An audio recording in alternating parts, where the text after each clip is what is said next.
Khabab ibn al-Arat, notre maître, pour ce qui est de se donner en rançon. Un groupe de Qurayshites se rendit à l'atelier de Khabab pour récupérer des épées qu'il lui avait demandé de fabriquer. Khabab était armurier. Il fabriquait des épées, puis il les revendait aux Mécois ou sur les marchés. Mais cette fois-ci, et contrairement à son habitude, Khabab n'était pas chez lui. Où pouvait-il bien être, lui qui ne quittait pratiquement jamais sa demeure ou son atelier? Ayant besoin de leur commande, le groupe de Qurayshites décida d'attendre patiemment son retour. Khabab tarda à rentrer chez lui, mais lorsqu'il arriva dans son atelier, l'expression de son visage n'était plus la même. Il avait un air interrogatif et ses yeux étaient larmoyants et remplis de bonheur. Il salua ses serviteurs avant de s'asseoir. Sans perdre une minute, les Qurayshites lui demandèrent « Oh Khabab, est-ce que tu as achevé la confection des épées ?» Khabab sécha alors ses larmes et afficha un visage souriant. Il dit comme s'il se parlait à lui-même « Son affaire est vraiment étonnante. » Un des Mécois présents l'interrogea à nouveau. « Mon cher ami, de quoi parles-tu? On te demande si tu as achevé la confection de nos épées. » Khabab les fixa avec son regard perdu et rêveur et dit « L'avez-vous vu? Avez-vous entendu ces paroles ?» Les Mécois s'échangèrent des regards étonnés. L'un d'eux lui demanda alors d'un air malicieux « Et toi, Khabab, l'as-tu vu ?» Mais Khabab ne se laissa pas faire et lui rétorqua avec ironie « De qui parles-tu » L'homme se mit alors en colère et lui répondit « Je parle de la même personne dont tu nous parles. » Avant de s'exprimer clairement, Khabab tenait à démontrer à ses Mécois qu'il ne pouvait le tromper. Il souhaitait leur faire comprendre que ce n'était pas leur perfidie qui l'avait amené à avouer sa conversion à l'islam et à livrer son secret. Il voulait annoncer sa conversion la tête haute en soulignant qu'il avait vu et reconnu la vérité et qu'il avait par conséquent décidé de la proclamer. Il leur répondit avec joie et béatitude. « Oui, je l'ai vu et entendu, j'ai vu la vérité en lui et la lumière jaillir de ses paroles. » Ses clients mécois commencèrent alors à comprendre de qui Khabab parlait. L'un d'eux lui cria alors dessus. « Oh, serviteur d'Umm Anmar, qui est donc cet homme dont tu nous parles ?» Dans un calme digne des apôtres, Khabab dit « Oh, frère arabe, qui d'autre que lui, dans votre peuple, est autant attaché à la vérité? De quelle bouche la lumière n'a de cesse de jaillir ?» Un autre Qurayshite sursauta et cria effrayé. « Je pense que tu nous parles de Muhammad. » Khabab remua alors la tête en signe de satisfaction et dit « Oui, il est sans nul doute le messager de Dieu. Il nous a été envoyé pour nous sortir des ténèbres et nous guider vers la lumière. » Sallallahu alayhi wa sallam. Khabab ne se souviendra pas de ce qui fut dit ensuite. Il se rappellera seulement avoir repris connaissance plusieurs heures après. Ses clients et ses visiteurs avaient quitté les lieux après l'avoir battu et abandonné. En se réveillant, Khabab sentit de fortes douleurs au corps. Même ses os avaient été touchés. Il remarqua aussi que son sang avait coulé le long de ses habits et de son corps. Mais Khabab ne paniqua pas car il était encore absorbé par ses pensées. Il prit son courage à deux mains et s'orienta vers la porte donnant accès à l'extérieur de son atelier. Une fois dehors, il s'appuya sur un mur et continua à méditer tout en observant l'horizon. Ses yeux ne s'arrêtaient pas aux dimensions connues des gens. Il cherchait la dimension perdue qui lui manquait, ainsi qu'aux Mécois et à tous les hommes en tout temps et lieu. Les paroles qu'il avait entendues aujourd'hui de Muhammad sallallahu alayhi wa sallam ne venaient-elles pas répondre à ce vide que connaissait l'humanité? Khabab se laissa donc aller dans de profondes réflexions et méditations. Il rentra ensuite chez lui pour se soigner. tout en ayant conscience que le supplice allait continuer. Son nom était dorénavant inscrit dans la liste de ceux parmi les croyants qui allaient vivre la torture et l'oppression. Ces nobles croyants n'avaient d'autre choix que de se confronter aux persécutions.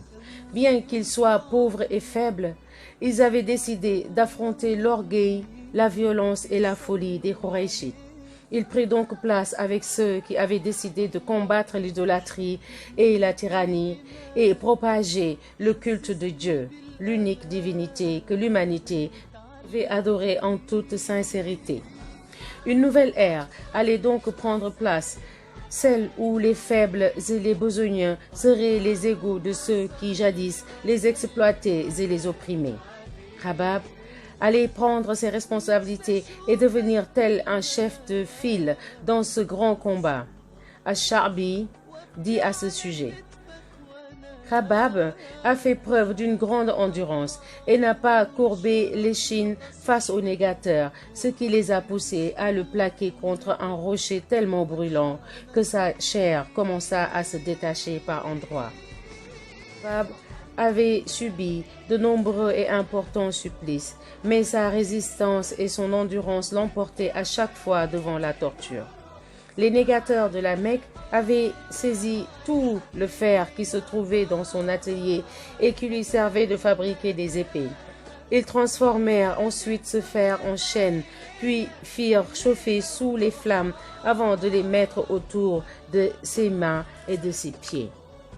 Un jour, Khabbab se rendit auprès du messager de Dieu, sallallahu alayhi wa sallam, avec quelques musulmans opprimés. Il voulait lui demander de faire des invocations en leur faveur, non pas parce qu'ils appréhendaient le sacrifice, mais pour être préservés par Dieu des supplices infligés. Ils lui dirent: Ô messager de Dieu, pourquoi ne sollicites-tu pas pour nous le secours de Dieu? En d'autres termes, les musulmans demandaient le secours de Dieu et son salut. Laissons Khabbab raconter lui-même cette histoire. Nous nous plaignîmes à l'envoyé de Dieu, sallallahu alayhi wa sallam, qui, à ce moment-là, était étendu à l'ombre de la Kaaba, la tête posée sur un vêtement dont il avait fait un coussin. Pourquoi, lui dîmes-nous, ne sollicites-tu pas pour nous le secours divin? Pourquoi n'invoques-tu pas pour nous? Avant vous, répondit-il, on s'emparait d'un homme, on le plaçait dans un trou qu'on avait creusé dans la terre, puis on apportait une scie, on la plaçait sur la tête de l'homme, on le sciait en deux, ensuite on le peignait avec des peignes de fer, notamment la chair jusqu'aux os. Cet homme endurait cela sans renoncer à sa religion.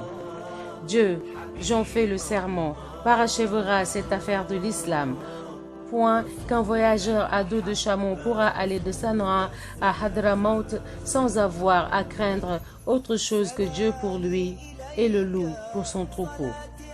Mais vous cherchez à précipiter les choses.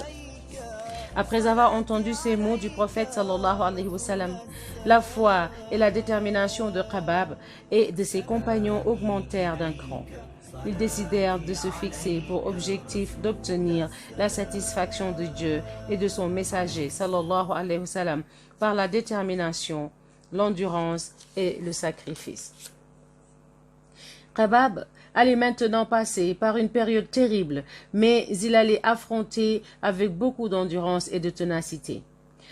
Les Qurayshites invitèrent Ammar à venir participer à la torture. Khabbab avait été un de ses esclaves avant qu'elle ne la franchisse. Celle-ci accepta l'invitation et persécuta à son tour notre noble compagnon. On rapporte qu'elle mettait du fer dans le feu, puis le retirait tout brûlant et le déposait ensuite sur la tête de Khabbab. Ce dernier se pliait alors de douleur sans laisser le moindre cri sortir de sa bouche. Il était hors de question pour lui de satisfaire l'orgueil de ses bourreaux en poussant des gémissements. Un jour, le messager de Dieu, sallallahu alayhi wa sallam, passa près de lui et vit de ses propres yeux du fer encore brûlant posé sur sa tête. Il fut alors saisi par la compassion, la pitié et la tristesse. Mais que pouvait faire le messager de Dieu, sallallahu alayhi wa sallam, pour Khabab ce jour-là? Rien, si ce n'est de l'encourager et d'invoquer Dieu pour lui.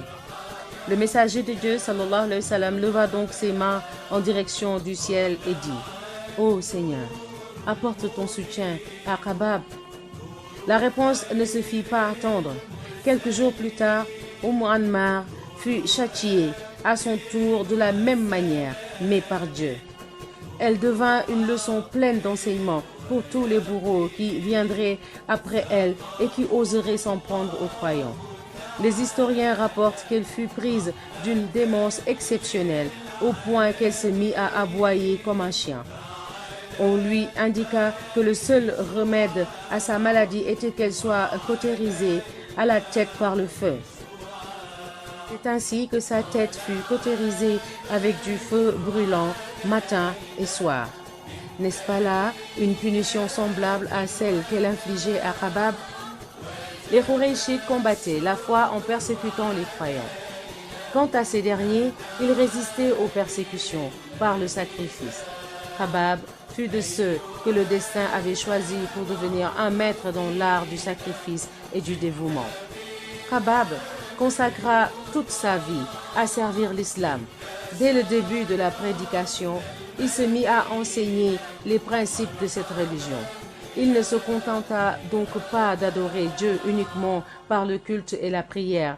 Il se rendait chez les coreligionnaires qui cachaient leur conversion à l'islam à cause de la violence des Khoureyshites afin de leur réciter et enseigner le Coran. Il excellait tellement dans la lecture du livre sacré qu'il devint, selon les dires de Abdallah ibn Mas'ud, une référence pour ce qui est de sa mémorisation et de son enseignement. Ce témoignage, soulignons-le, était donné par Ibn Mas'ud, dont la compétence dans le domaine était incontestable. En effet, le messager de Dieu, sallallahu alayhi wa sallam, avait dit à son sujet: celui qui veut réciter le Coran tel qu'il a été révélé, qu'il le récite, suivant la lecture d'Ibn Abd. Soulignons par ailleurs que le fameux compagnon qui enseignait le Coran à Fatima bint al-Khattab et son époux Saïd ibn Zayd, lorsque Omar ibn al-Khattab se rendit chez eux, n'était autre que Khabab. Omar s'était rendu chez sa sœur, l'épée à la main, pour en découdre avec l'islam et son messager. En lisant les versets coraniques transcrits sur le feuillet à partir duquel Khattab donnait son enseignement, Omar s'écria: Conduisez-moi à Muhammad. En entendant ces paroles, Khabab sortit de sa cachette et s'écria: Ô Omar, par Dieu, j'espère que tu es celui que Dieu a choisi pour exaucer l'invocation de son messager sallallahu alayhi wa sallam.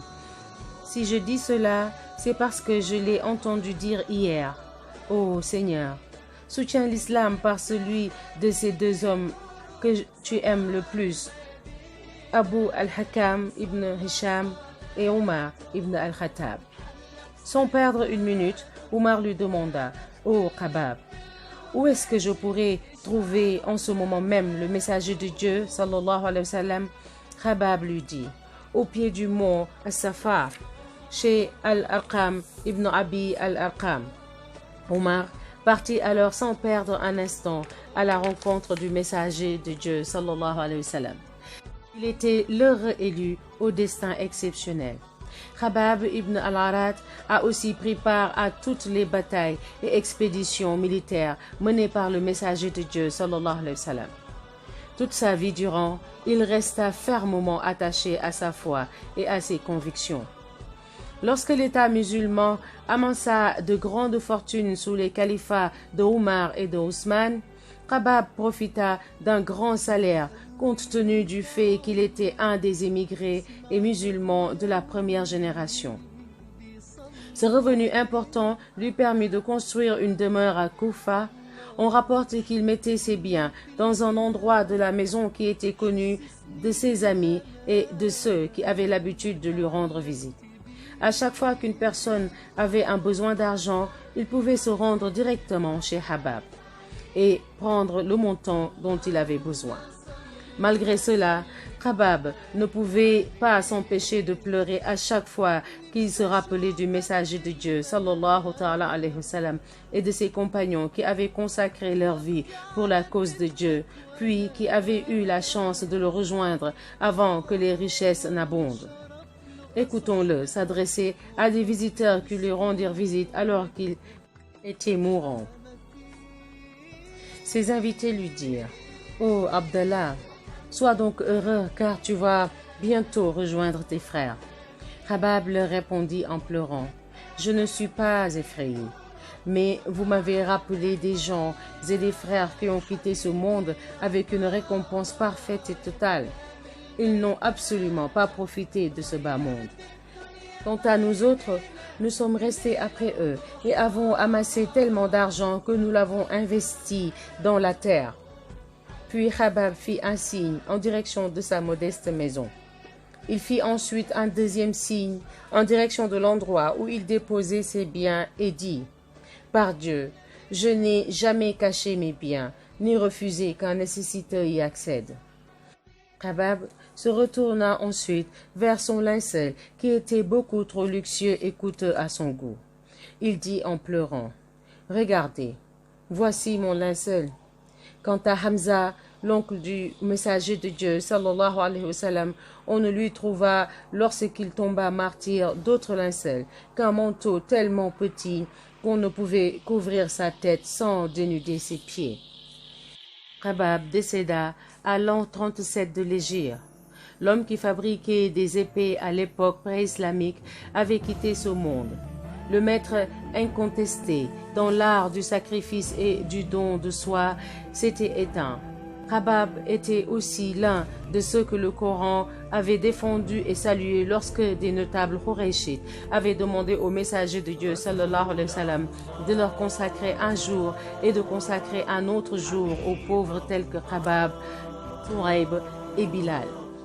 Face à cette demande des Qurayshites, Dieu consacra et glorifia ses compagnons en révélant au prophète sallallahu alayhi wa sallam: « Ne repousse pas ceux qui implorent leur Seigneur matin et soir dans le seul espoir de contempler sa face. Ils n'ont aucun compte à te rendre, pas plus que tu n'en as à leur rendre. » Et les repousser constituerait alors une injustice flagrante de ta part. C'est ainsi que nous mettons à l'épreuve les hommes les uns par les autres, afin qu'ils disent: « Ce sont là ceux d'entre nous que Dieu a comblés de ses faveurs. » Mais n'est-il pas le mieux informé de ceux qui lui sont véritablement reconnaissants? Lorsque viennent vers toi ceux qui croient en ont versé, dis-leur: paix sur vous, soyez les bienvenus. Dieu s'est prescrit à lui-même d'être miséricordieux. Depuis la révélation de ces versets, le messager de Dieu, sallallahu ta'ala alayhi wa sallam, traitait ses compagnons les plus démunis avec révérence. À chaque fois qu'il les voyait, il leur étalait son manteau et passait sa main sur leurs épaules en disant: « Bienvenue à ceux que mon Seigneur m'a recommandés. » C'est donc un fidèle croyant de la période de la révélation et de la génération éduquée sur le sens du sacrifice. Le mieux que l'on puisse dire à son sujet en guise d'adieu, c'est ce qu'a dit l'imam Ali à son sujet. Alors que ce dernier revenait de la bataille de Siffin, il passa près d'une tombe et demanda: « Qui est donc enterré ici ?» On lui répondit: « Il s'agit de Khabab. » Il contempla alors la tombe avec humilité et tristesse avant de dire: « Que Dieu fasse miséricorde à Khabab. » Il s'est converti à l'islam par conviction, a émigré à Médine par soumission et a lutté toute sa vie dans la voie de Dieu. La prochaine lecture se fera sur le récit d'Abu Obeida ibn al-Jarrah, le digne de confiance de cette communauté, Inch'Allah.